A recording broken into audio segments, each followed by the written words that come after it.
juga mengisyaratkan akan segera menaikkan suku bunga acuan. Apakah memang menurut dari Anda ataupun menurut pengamatan dari Anda hal ini juga sudah perlu untuk dilakukan? Karena memang kalau kita perhatikan juga sejumlah ekonom dan juga lembaga menilai bahwa memang menaikkan suku bunga acuan sebetulnya bukan menjadi jurus yang utama dalam menekan inflasi. Ya, justru sebetulnya kalau kita melihat peningkatan inflasi yang sudah terjadi sejak awal tahun, nah BI masih mempertahankan tingkat suku bunganya sampai sekarang kan masih belum naik. Artinya ada concern untuk tetap mendorong pertumbuhan ekonomi karena dilema dari menaikkan tingkat suku bunga adalah diharapkan bisa mengendalikan inflasi, tapi ada ongkosnya juga ya terhadap sektor real, terhadap pertumbuhan ekonomi. Nah, jadi dengan selama ini sudah dipertahankan sebetulnya, nah ada beberapa pertimbangan saya rasa.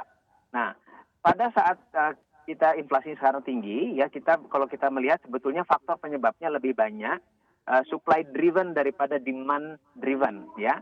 Kalau kemudian inflasi yang lebih banyak disebabkan karena disrupsi supply ini direspon dengan kenaikan tingkat suku bunga, nah ini yang dikhawatirkan nanti malah justru akan mengunci ekonomi, ya, mempertahankan. Jadi beda kalau inflasinya disebabkan karena peningkatan demand, ya, karena meningkatnya aktivitas ekonomi sehingga mendorong demand.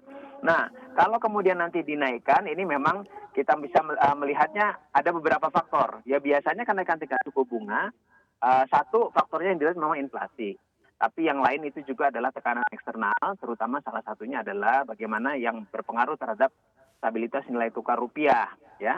Nah, kalau kita melihat, ya, pada saat sekarang memang tekanan rupiah sekarang sudah mulai mendekati 15.000, jadi ada kebutuhan untuk kemudian meredam itu. Ya, tapi untuk meredam rupiah juga bukan hanya dengan tingkat suku bunga, ya. Ada yang sebagaimana yang BI sudah lakukan sampai dengan saat sekarang adalah menggelontorkan cadangan devisa.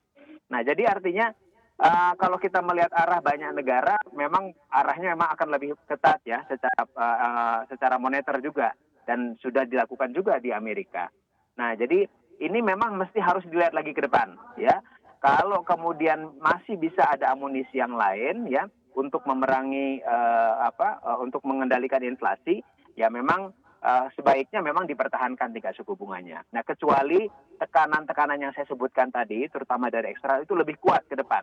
Nah, ini kan tingkat ketidakpastian juga masih relatif tinggi, ya, sejauh mana tekanannya. Nah, kalau memang ini menuntut ada kenaikan tingkat suku bunga, ya ini memang satu kondisi yang memaksa untuk itu. Ya, tapi saya harapkan nanti kenaikannya tidak terlalu drastis, ya. Ya, jadi bertahap, ya, perlahan-lahan, karena kalau terlalu drastis tentu saja akan ada ongkosnya terhadap pertumbuhan ekonomi.